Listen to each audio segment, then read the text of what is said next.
ફેરફારની વ્યાખ્યાઓ જોઈ હતી અને તેના ઉદાહરણ વિશે પણ સમજાયા હતા. એમાં એવું કીધું હતું કે ભૌતિક ફેરફાર એટલે શું, તો એની વ્યાખ્યા હતી. એમાં જે એક શબ્દ આવે છે એ શબ્દને આપણે સાબિત કરવા માટેની બધી વિવિધ પ્રવૃત્તિઓ જોવાની છે. તો વ્યાખ્યા ભૌતિક ફેરફારની એવી હતી કે જે ફેરફારની અંદર પદાર્થના ભૌતિક ગુણધર્મો જેવા કે પદાર્થનો રંગ, આકાર, સ્થિતિ અથવા તો અવસ્થા કે પરિમાણમાં ફેરફાર થાય, પરંતુ આ સ્થિતિ દરમિયાન કોઈ પણ નવા પદાર્થનું નિર્માણ થતું નથી, તો આવા ફેરફારને ભૌતિક ફેરફાર કહે છે. તો એમાં ગઈકાલે આપણે જોયું હતું કે કાગળને જે આપણે કાપતા હતા અને નાના ટુકડા કરતા હતા, તો એમાં શું જોયું આપણે કે એના પરિમાણની અંદર, એના કદની અંદર ફેરફાર થયો, પણ કાગળ હતો એ કાગળ જ રહ્યો, બરાબર. એમાં કોઈ નવો પદાર્થ બન્યો નહીં. આથી આપણે એવું સાબિત કરેલું કે કાગળના ટુકડા કરવા એ એક ભૌતિક ફેરફાર છે. હવે આજના લેક્ચરમાં આપણે બીજી પ્રવૃત્તિઓ વિશેનો અભ્યાસ કરીશું. તો એમાં છે પ્રવૃત્તિ નંબર 2 કે ભૌતિક ફેરફાર એ ઉલટાવી શકાય તેવા હોય છે.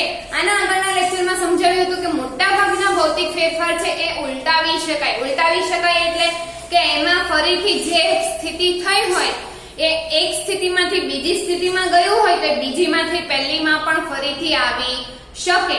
તો આવા ફેરફારને શું કહે છે? ભૌતિક ફેરફાર કહે છે. એ આપણે અહીં સાબિત કરવાનું છે. તો શું કહે છે? આ કઈ રીતે સાબિત થશે? તો એમાં એવું કહે છે કે સૌપ્રથમ એક ચોક લો. સૌપ્રથમ ચોક લો. પછી શું કરવાનું? આજે આપણે ચોક લીધો છે, હવે એનો શું કરવાનો? તો કે એનો ભૂકો કરો. તો શું થઈ જશે? અહીંયા દાખલા તરીકે આ પ્લેટ છે, એની અંદર આપણે ચોકનો ભૂકો કર્યો તો અહીંયા શું થઈ જશે? એના ભૂકાના જે રજકણો છે બધા અહીંયા પડશે, બરાબર. હવે શું કરવાનું છે? આ ભૂકાની અંદર ફરીથી પાણી રેડવાનું છે. અહીં શું રેડો? તો કે પાણી રેડો. પણ કેટલું નાખવાનું? થોડું અમથું જ નાખવાનું, જેનાથી શું બને? તો કે આની પેસ્ટ બને, બરાબર. હવે પેસ્ટ બને, આની પેસ્ટ બની જાય પછી શું કરવાનું? એ પેસ્ટને આપણે શું કરવાનું? તો કે હાથમાં લેવાની અને આ પેસ્ટને ફરીથી ચોક જેવો આકાર આપો. તો શું લખવાનું? તો કે પેસ્ટ જેવો, પેસ્ટને હાથમાં લઈ ચોક જેવો આકાર આપો. ચોક જેવો આકાર આપો. એક વખત ચોક જેવો આકાર આપી જાય પછી શું થઈ જાય? હજુ એ પેસ્ટ કેવી હશે? ભીની હશે. તો આ પેસ્ટ હોય એને ચોક જેવો આકાર આપો એટલે આવો થઈ જશે ફરીથી, બરાબર. એ ચોક જેવું જ બની જશે. પણ આને શું કરવાનું? તો કે આ ભીનો જે ચોક હશે આ કેવો હશે? તો કે ભીનો હશે. તો એને શું કરવાનું? સુકાવા દો. હવે અવલોકન. તો અવલોકન તમારું શું આવશે? તો કે અવલોકનમાં તમે જોશો કે જે છે એ ફરીથી શું થયું? ચોકમાંથી ભૂકો, ભૂકામાંથી ચોક. જ્યારે સુકાઈ જાય, એકવાર ચોક સુકાઈ જાય પછી શું થવાનું? તો કે જ્યારે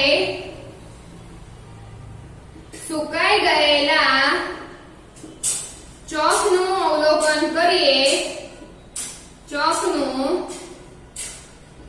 અવલોકન કરતા જણાય છે કે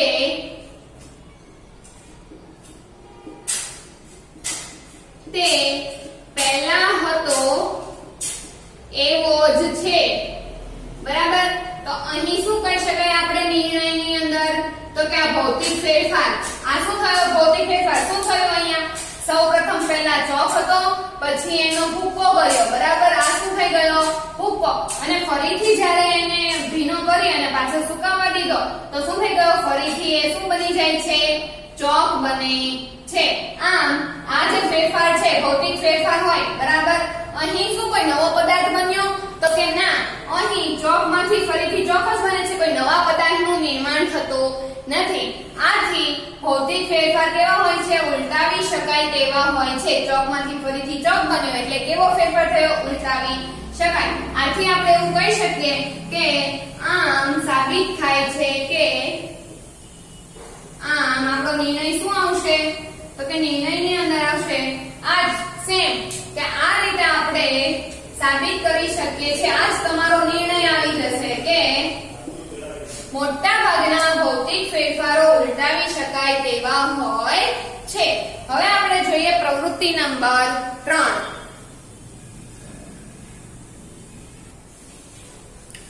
હવે પ્રવૃત્તિ 3 છે એમાં શું કહે છે તો કે પદાર્થની સ્થિતિમાં થતો ફેરફાર એ ઉલટાવી શકાય તેવો હોય છે. તો સૌપ્રથમ આપણે સમજીએ કે પદાર્થની સ્થિતિ એટલે શું. પદાર્થની સ્થિતિ બરાબર એટલે શું તો કે પદાર્થની સ્થિતિ એટલે કે પદાર્થની અવસ્થા. અવસ્થા કેટલા પ્રકારની હોય છે? 3, ઘન, પ્રવાહી અને વાયુ. તો આપણે એ જ સાબિત કરવાનું છે કે આ સ્થિતિમાં જો કંઈ પણ ફેરફાર થાય, દાખલા તરીકે ઘનમાંથી પ્રવાહી અથવા તો પ્રવાહીમાંથી વાયુ થાય, તો એ ફેરફારો પણ કેવા હોય છે? ઉલટાવી શકાય તેવા હોય છે. સ્થિતિમાં પણ જો ફેરફાર થયો, ઘનમાંથી પ્રવાહી બને અથવા તો પ્રવાહીમાંથી વાયુ બને, આમાંથી આ અથવા તો આમાંથી આ બને, તો આ સ્થિતિ કેવી કહેવાય? એ પણ ઉલટાવી શકાય છે આપણે. એટલે કે જો એવું નથી કે એક વખત ઘનમાંથી પ્રવાહી બની ગયું તો ફરીથી આપણે એને ઘન ના બનાવી શકીએ. બનાવી શકીએ. કઈ રીતે? ઉલટાવી શકીએ. કઈ રીતે? તો એ આપણે જોવાનું છે. તો તમારી પદ્ધતિમાં તમને શું કહે છે તો કે સૌપ્રથમ ફ્રીજમાંથી બરફ બહાર કાઢો. દાખલા તરીકે તમે ફ્રીજ છે, ફ્રીજમાંથી તમે શું કર્યું તો કે બરફના ટુકડા બહાર કાઢ્યા. એક વખત બરફના ટુકડા બહાર કાઢી અને એને એક પાત્રની અંદર મૂકો. હવે શું થશે તો કે થોડીક વાર એને શું કહેવાનું તો કે બહારના વાતાવરણમાં મૂકી રાખો. બરાબર. આ બરફના ટુકડા શું થાય તો કે વાતાવરણની ગરમીને લીધે આ બરફ શું થાય છે? આ બરફ ઓગળે છે. શું થયું તો કે આ ઘન હતું, હવે શું થઈ જશે તો કે એ પાત્રની અંદર શું થઈ જશે? ફક્ત પાણી થઈ જશે. પાણી કેવું છે તો કે પ્રવાહી છે. તો શું આ ઘનમાંથી પ્રવાહી બન્યો તો હવે પ્રવાહી જ રહેશે. શું તમે એને ફરીથી ઘન ના બનાવી શકો? બનાવી શકાય. હવે શું કરવાનું તો કે આ જે પ્રવાહી છે એને ફરીથી ફ્રીજમાં મૂકી દો. તો આ પ્રવાહીને ફરીથી ફ્રીજમાં મૂકતા તે શું થાય છે? મૂકતા તે બરફ બને છે. એ બરફ બને એટલે ફરીથી શું થયું? ફરીથી જ્યારે ફ્રીજની અંદર હશે, બરાબર, આ ફ્રીજની ટ્રે છે તો ટ્રેની અંદર તમને બરફના ટુકડા જોવા મળે છે. એ કઈ થયું? પાછું ઘન બની ગયું, આ બરફ બની ગયો. બરાબર. તો અવલોકન કરતા શું જણાય છે કે અવલોકન કરતા જણાય છે કે ઘનમાંથી પ્રવાહી બનશે અને પ્રવાહીમાંથી ફરીથી ઘન બને. ઘનમાંથી પ્રવાહી, પ્રવાહીમાંથી ફરીથી ઘન. આ આપણે સાબિત કરી શકીએ કે પદાર્થની સ્થિતિ એટલે કે આ એમાં જે ફેરફાર થાય એ પણ કેવો છે? ઉલટાવી શકાય. કઈ રીતે તો કે આ ઘનમાંથી પ્રવાહી કર્યું, ફરીથી એને આપણે ઉલટાવ્યો તો ફરીથી આપણે શું બનાવ્યો? બરફ બનાવ્યો. બરાબર. આમાં સમજાઈ ગયું? હવે આપણે જોઈએ પ્રવૃત્તિ નંબર 4.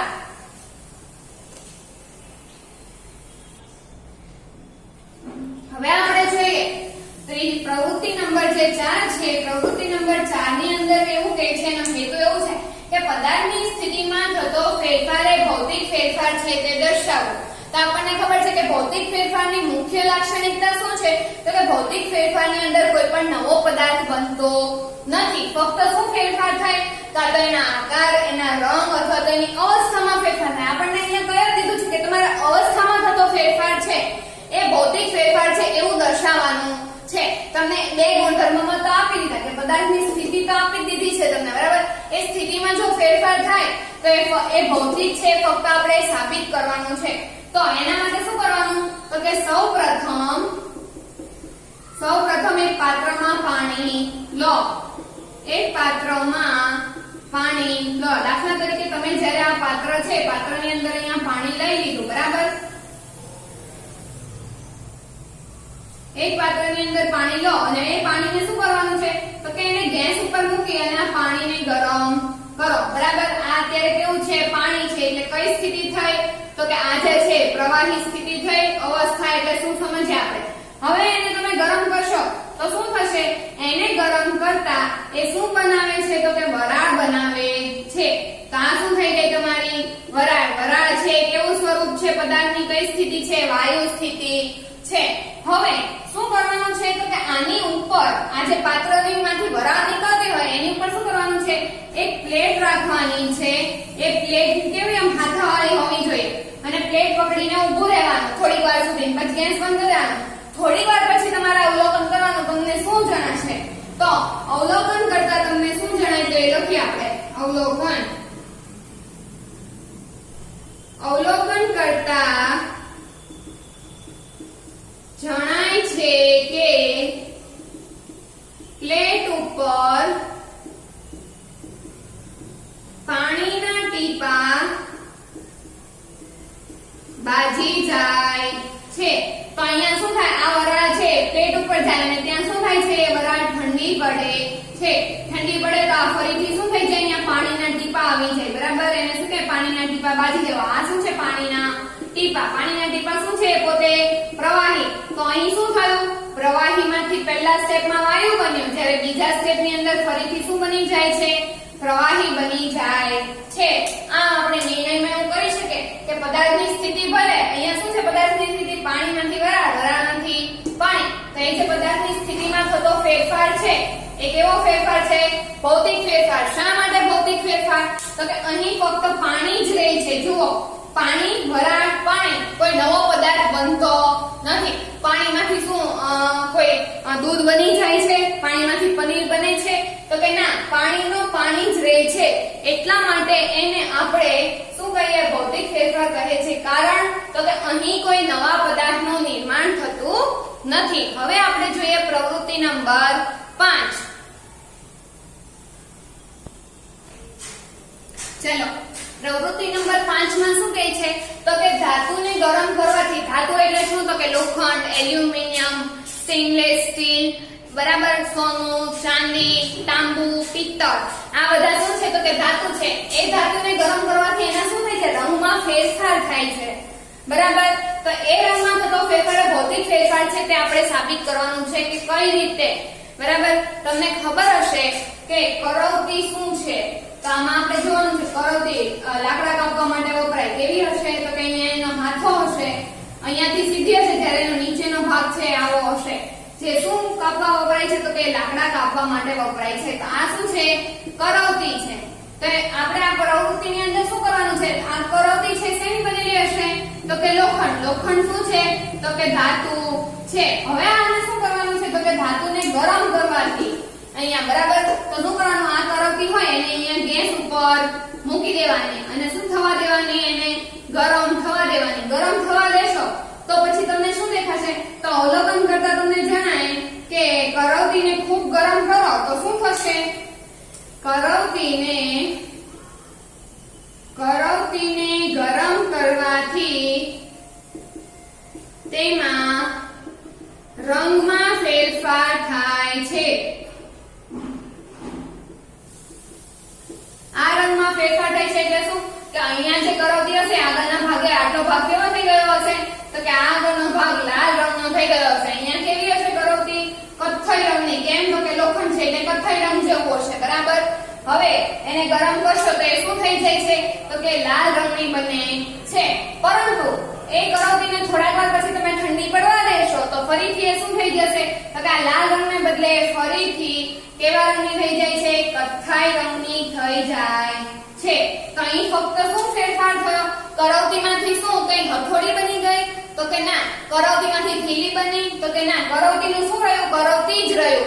એટલે અહીં તો નિર્ણયમાં આપણે કહી શકાય કે અહીં કરવતીની કરવતી જ રહી છે. અહીં કોઈ નવા પદાર્થનું નિર્માણ થતું નથી. નવા પદાર્થનું નિર્માણ થતું નથી. આથી આ કેવી છે, તો ભૌતિક છે. અને રંગમાં ફેરફાર થાય છે એટલે આપણે વ્યાખ્યાની અંદર કીધું હતું કે પદાર્થના આકાર, રંગ, અવસ્થા અને કદ માં ફેરફાર થાય તો એ ભૌતિક ફેરફાર છે. તો અહીં રંગમાં ફેરફાર થાય એટલે કયો કહેવાય, તો કે ભૌતિક ફેરફાર કહે છે. Thank you. આવતા લેક્ચરની અંદર આપણે રાસાયણિક ફેરફારના વિવિધ ઉદાહરણો અને પ્રવૃત્તિ વિશે અભ્યાસ કરીશું.